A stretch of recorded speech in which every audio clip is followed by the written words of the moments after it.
Dear students, plus two கெமிஸ்ட்ரியில் solid ஸ்டேட்டில் திடநிலைமை பாடத்தில் பிசிசி அலகுக்கூட்டின் பொதுவித்திறன் இது வந்து 5 மார்க்கில் கேட்டிருக்காங்க இல்லையா, நிறைய முறை.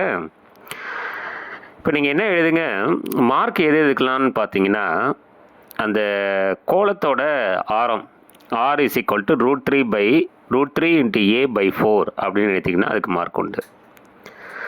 அப்புறம் அலகுக்கூட்டோட கன அளவு அது வந்து a³ இதுக்கு மார்க் உண்டு. கோலத்தோட கன அளவு நீங்கள் 4/3 5r³ அந்த ஆரை சப்ஸ்டியூட் பண்ணிங்கன்னா உங்களுக்கு √3 a³/16 அப்படின்னு வரும். சரிங்களா, இதுக்கு மார்க் உண்டு. அடுத்தது பொதுவுத்திறன் இஸ் ஈக்குவல் டு அந்த பிசிசி அலகுக்கூட்டோட கோலங்களோட எண்ணிக்கை 2.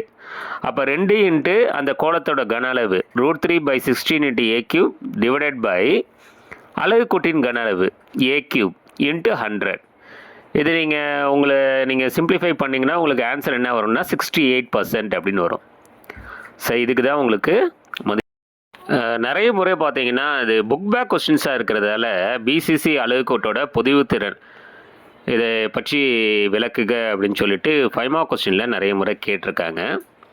நம்ம எதிர்பார்க்கலாம் பொதுவுத்திறன் simple cubic SC, BCC, FCC இந்த 3 பார்த்தீங்கன்னா புக் பேக்கில் இருக்கிறது பிசிசி. ஸோ நம்ம இதை ரொம்ப நிறைய நம்ம எதிர்பார்க்கலாம்.